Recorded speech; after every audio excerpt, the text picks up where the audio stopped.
Hello guys, कैसे हो सब लोग। स्वागत है आपका अपनी कक्षा में। और आज हम देखने वाले हैं कैरेक्टर एरेस को। ठीक है, सो आज हम कैरेक्टर एरेस की सारी चीजें जान जाएंगे और सारी चीजें सीख भी जाएंगे। What are character arrays? So character arrays are array of characters. Simple. So इसको डिक्लेयर कैसे करते हैं? तो डिक्लेयर करने का बहुत अच्छा और बहुत आसान तरीका ही है। सिंपली सबसे पहले हम लिखते हैं इसका डेटा टाइप जो कि कैर है, और उसके आगे जैसे हम एरे को डिक्लेयर करते हैं वैसे ही हम कैरेक्टर एरे को भी डिक्लेयर करेंगे।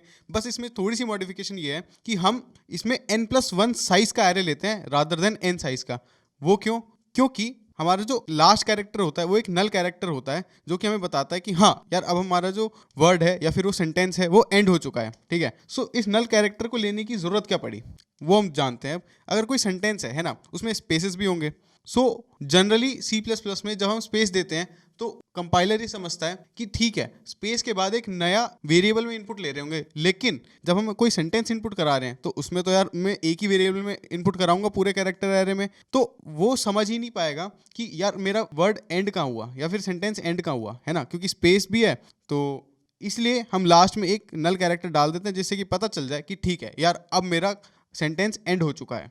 So let's dive directly into the code. वहीं हम सीखेंगे कि इनपुट कैसे लेते हैं, आउटपुट कैसे निकालते हैं, राइट। सो सबसे पहले हम अपना एक डिक्लेयर कर लेते हैं कैरेक्टर एरे ARR 100 साइज का।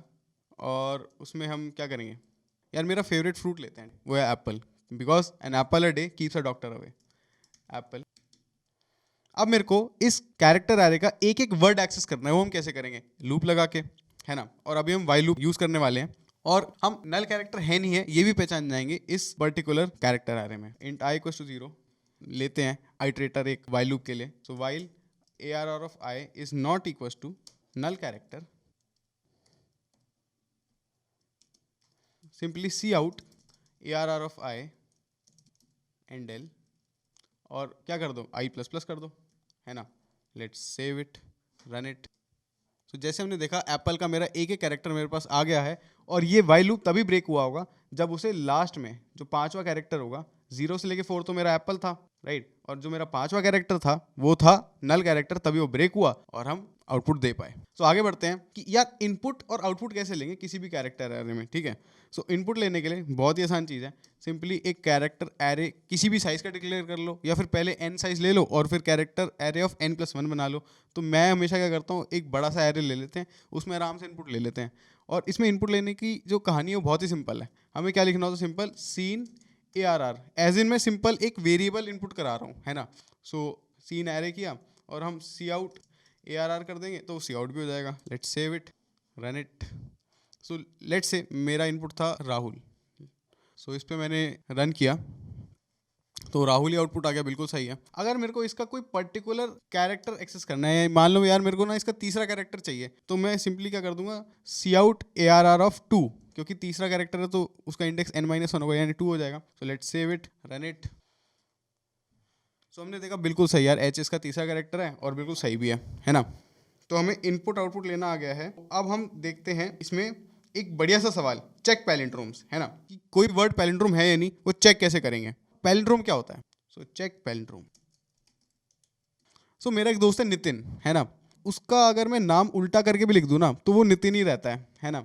तो ऐसे वर्ड्स को कहते हैं पैलिंड्रोम, जिनको हम उल्टा भी करके लिख दें, आगे से पढ़ें या पीछे से पढ़ें, वो वर्ड सेम ही रहे। नितिन हो गया, रेसकार हो गया, या अन्ना हो गया, ANNA। सो ये सारे क्या है, पैलिंड्रोम्स हैं। अब हमें क्या करना है, चेक करना है कि यार वो पैलिंड्रोम है या नहीं। अगर मेरा पहला कैरेक्टर और आखिरी कैरेक्टर बराबर है तो ठीक है, आगे बढ़ो। और अगर मेरा सेकंड कैरेक्टर और सेकंड लास्ट कैरेक्टर बराबर है तो आगे बढ़ो। अगर नहीं है तो वहीं पे हम बोल देंगे कि यार our string is not a palindrome, और ब्रेक मार दो, है ना। तो ये कहानी हम करने वाले हैं। सो उसके लिए सबसे पहले मेरे को ये लेना पड़ेगा कि मेरे वर्ड में कितने लेटर्स हैं। सो इंट n सीन n। अब मेरे को वर्ड भी इनपुट कराना है तो उसके पहले मेरे को पहले कैरेक्टर एरे डिफाइन करना पड़ेगा। सो कैरेक्टर एरे ऑफ n+1 हमने डिक्लेयर कर दिया। फिर हम सीन ARR कर देंगे और फिर उसके बाद हम एक चेक करने के लिए एक वेरिएबल रखेंगे कि यार ठीक है, मुझे पता तो चलना चाहिए ना कि हाँ मेरी कोई कंडीशन फॉल्स हुई है या फिर वो ट्रू ही रह गई। तो उसके लिए हमने लिखा बूल, एक चेक वेरिएबल ले लिया जिसको इनिशियली मैंने ट्रू बोल दिया कि हाँ चलो इनिशियली मान लिया कि पैलिंड्रोम होगा, है ना। अब फॉर लूप में हम जाते हैं। For int i = 0, i n i++। अब हम क्या करेंगे, अगर मेरा पहला कैरेक्टर यानी ARR ऑफ आई, वो इनिशियली 0 से शुरू होगा, अगर वो बराबर नहीं है आखिरी कैरेक्टर के, सो ARR ऑफ आखिरी कैरेक्टर क्या होगा मेरा n-1। लेकिन अब वो आई का लूप चल रहा है, तो मेरे को दूसरा और तीसरा, फिर दूसरा कैरेक्टर सेकंड लास्ट से कंपेयर करना है, तीसरा थर्ड लास्ट से करना है, तो हम -i भी लिख देंगे, जिससे कि ये वाली चीज़ भी पीछे पीछे होती जाए, है ना। अगर ये बराबर नहीं है तो मैं क्या कह दूंगा, भाई चेक में कर दो 0 कि भाई ये मेरा पैलिंड्रोम नहीं है, और यहाँ से कर दो ब्रेक, राइट। अब अगर मेरा चेक ट्रू हुआ, यानी मेरी इनिशियल अजम्पशन जो थी पैलिंड्रोम की वो सही है, क्योंकि पूरा लूप दौड़ गया और उसने 0 ही नहीं किया, यानी मेरी इफ़ वाली कंडीशन कभी काम ही नहीं करी। सो इसलिए हम बोलेंगे इफ़ चेक बराबर ट्रू, तो हम बोल देंगे word is a palindrome, cout word is a palindrome, और हम एंडल कर देंगे। एल्स हम क्या सी आउट करेंगे, cout word is not a palindrome. Let's save it. अब हम पहले ले लेते हैं यार, नितिन को ही ले लेते हैं, तो 5 इसका साइज़ है और नितिन इसका नाम है। So let's run it. So जैसे कि हमने देखा, हाँ यार वर्ड इज़ अ पैलिंड्रोम, बिल्कुल सही। अब मेरा एक और दोस्त है मोहित, ठीक है, उसके नंबर ऑफ कैरेक्टर्स भी 5 हैं।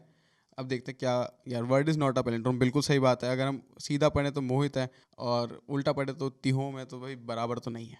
तो हमने देख लिया कि कोई वर्ड पैलिंड्रोम है नहीं, कैसे चेक करते हैं। अब हम बढ़ते हैं अपने नेक्स्ट क्वेश्चन की तरफ, जो कि है अगर हमें कोई सेंटेंस गिवन है, ठीक है, सो उसमें से लार्जेस्ट वर्ड कौन सा है वो निकालना है। सो प्रॉब्लम का नाम है largest word in a sentence. So 2 minute लीजिए और सोचिए कि हम कैसे करेंगे इस क्वेश्चन को।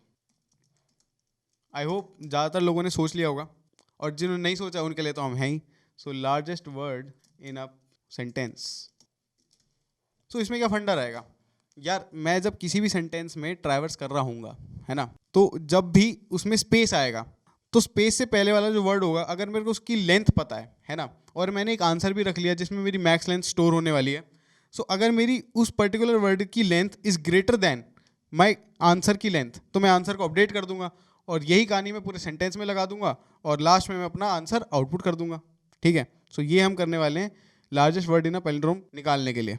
सो उसके लिए हमें सबसे पहले क्या करना पड़ेगा, नंबर ऑफ वर्ड्स कितने मेरे सेंटेंस में वो लेने पड़ेंगे। सो int n सीन n, और उसके बाद एक कैरेक्टर एरे बनाना पड़ेगा। सो कैरेक्टर ARR ऑफ कितना साइज का, n+1 साइज का बनाते हैं। अब तो हमें याद हो गया, और अब हमें इसमें सेंटेंस आउटपुट इनपुट कराना है, तो वो थोड़ी ट्रिकी चीज़ है। अब यार इसके लिए हम एक स्पेशल फंक्शन का यूज़ करेंगे जिसका नाम है गेटलाइन। सो हम लिखेंगे सीन डॉट गेटलाइन। गेटलाइन क्या करता है, वो पूरी सेंटेंस को इनपुट कर लेता है ना। नॉर्मली जो C++ का कंपाइलर होता है उसको आदत होती है कि यार अगर स्पेस आ गया ना तो वो अगले वेरिएबल में स्टोर होगा, लेकिन गेटलाइन से क्या होगा, स्पेस भी आया ना वो उसी सेंटेंस में स्टोर कराएगा।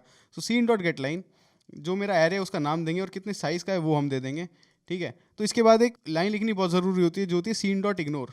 वो हम इसलिए लिखते हैं जिससे कि हमारा जो बफर हो वो क्लियर हो जाए आगे का, है ना। उसके लिए हम फ्लश फंक्शन भी यूज़ कर सकते हैं। तो सीन डॉट इग्नोर, और यहाँ पे भी हमें सीन डॉट इग्नोर डालना पड़ेगा, क्योंकि हमने सीन डॉट गेटलाइन फंक्शन यूज़ किया है अपने प्रोग्राम में। सो हमने इनपुट तो ले लिया सेंटेंस, राइट। उसके बाद हम क्या करेंगे, अब वाइल लूप से कहानी हम अकम्प्लिश करने वाले हैं, तो हमें एक आइटरेटर रखना पड़ेगा। सो इंट i = 0। उसके बाद अब 2 वेरिएबल होंगे मेरे, एक करंट लेंथ और एक मैक्सिमम लेंथ जो वर्ड की है। सो इंट करंट लेंथ = 0 कर दिया, और एक मैक्स लेंथ ले लिया = 0। और हम अब क्या करेंगे, वाइल लूप लगाएंगे। सो वाइल 1, है ना, एक वाइल 1 यानी ट्रू में डाल रहा हूँ कि भाई जब तक चलो चलते जाओ, है ना। तो वो हम अभी देखते हैं क्यों हम कर रहे हैं। सो i++ मैंने कर ही दिया है, और इसकी जो ब्रेकिंग कंडीशन होगी वही होगी, इफ़ मेरा ARR ऑफ i इज़ बराबर टू क्या, नल कैरेक्टर, तो ब्रेक कर दो भाई। जब मेरा सेंटेंस खत्म होगा तभी तो हम ब्रेक करेंगे। तो ये हमने इसकी ब्रेकिंग कंडीशन भी डाल दी। अब हमें क्या देखना था कि अगर तो मेरा स्पेस अगर नहीं है, मान लो अगर मेरा कोई वर्ड आ रहा है, कैरेक्टर आ रहा है और स्पेस नहीं है, तो हमें क्या सिंपली करना है कि भाई करंट लेंथ ++ कर दो। हाँ भाई ठीक है, कि अभी स्पेस नहीं है, बस करंट लेंथ इंक्रीज होगी जो भी मेरे वर्ड की है। और अगर मेरा स्पेस आया तो हम क्या करेंगे, तो मेरे को यार अपनी इफ़ कंडीशन लगानी है कि यार मेरी करंट लेंथ अगर बड़ी है मैक्स लेंथ से, तो मैं मैक्स लेंथ में करंट लेंथ डाल दूंगा। So if ARR of i is a space, और एक और चीज़, अगर वो स्पेस हुआ या फिर वो नल कैरेक्टर हुआ, है ना, क्योंकि आखिरी वर्ड भी तो कोई वर्ड है, उसको हम इग्नोर कैसे कर सकते हैं। अगर वो नल कैरेक्टर हुआ तो भी ये काम होगा। और इसमें हम क्या चेक करेंगे, if my current length is greater than max length, तो हम सिंपली क्या डाल देंगे, मैक्स लेंथ में करंट लेंथ को डाल देंगे और हमारी कहानी बन जाएगी, राइट। और जब हमने इसमें डाल दिया तो हमें करंट लेंथ को जीरो करना पड़ेगा, क्योंकि जब स्पेस आ गया तो उसके बाद एक नया फ्रेश वर्ड शुरू होगा ना, तो current length equals to zero. So ये हमारा सही बन गया है logic. So let's output our current length, sorry max length, cout max length and L, let's save it. और हम इनपुट ले लेते हैं डू और डाई का। सो इसमें हम 10 कैरेक्टर्स लेंगे, डू और die. So let's run it.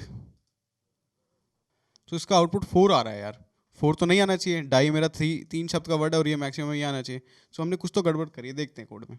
If okay, यहाँ पे एल्स भी आएगा, राइट, क्योंकि अगर स्पेस नहीं है तभी मुझे उसे इंक्रीज़ करना है। So let's run it. So हमारा आंसर बिल्कुल सही आ रहा है 3।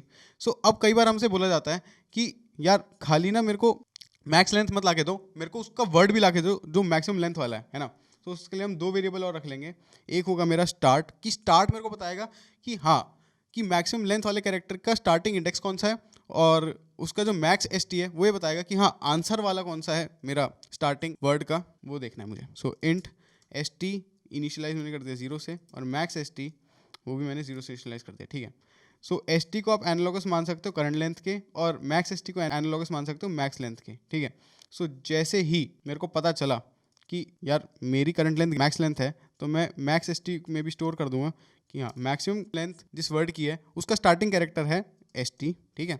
और अब मेरे को पता है क्योंकि एक स्पेस मिल चुका है, तो मैं एसटी को अपडेट कर दूंगा कि हाँ ठीक है, स्पेस के बाद जो अगला वर्ड है उससे स्टार्ट हो जा, वहाँ से तेरा एक नए कैरेक्टर का लेंथ स्टार्ट होगी। सो अब जब मेरे मैक्स एसटी में मेरे को पता है कि स्टार्टिंग इंडेक्स कौन सा है मैक्सिमम लेंथ वर्ड का, तो हम क्या करेंगे, for int I equals to 0, I less than max length I plus plus, और simply cout A R R of I plus क्या max S T.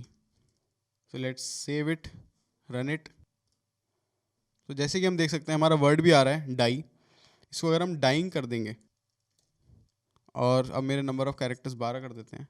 So let's run it. तो जैसे हम देख सकते हैं 5 है मेरी maximum length, right. So I hope आपको क्वेश्चन समझ में आ गया है और कैरेक्टर एरेस की हमने आत्मा तक उसको समझ लिया है। सो अब कैरेक्टर एरेस का कोई भी सवाल आएगा हम बना सकते हैं, उसका लॉजिक लिखना हमारे लिए आसान हो जाएगा, क्योंकि हमें उसकी सारी टर्मिनोलॉजीज पता है, कैसे एक्सेस करते हैं, क्या बैकस्लैश कैरेक्टर होता है, और कैसे हम पैलिंड्रोम चेक करते हैं, या फिर लार्जेस्ट वर्ड निकालना है मुझे किसी सेंटेंस में, ये भी आ गया है। सो ऐसे ही कोडिंग करते रहिए, कोडिंग स्किल्स को इम्प्रूव करिए। Until next time, bye bye.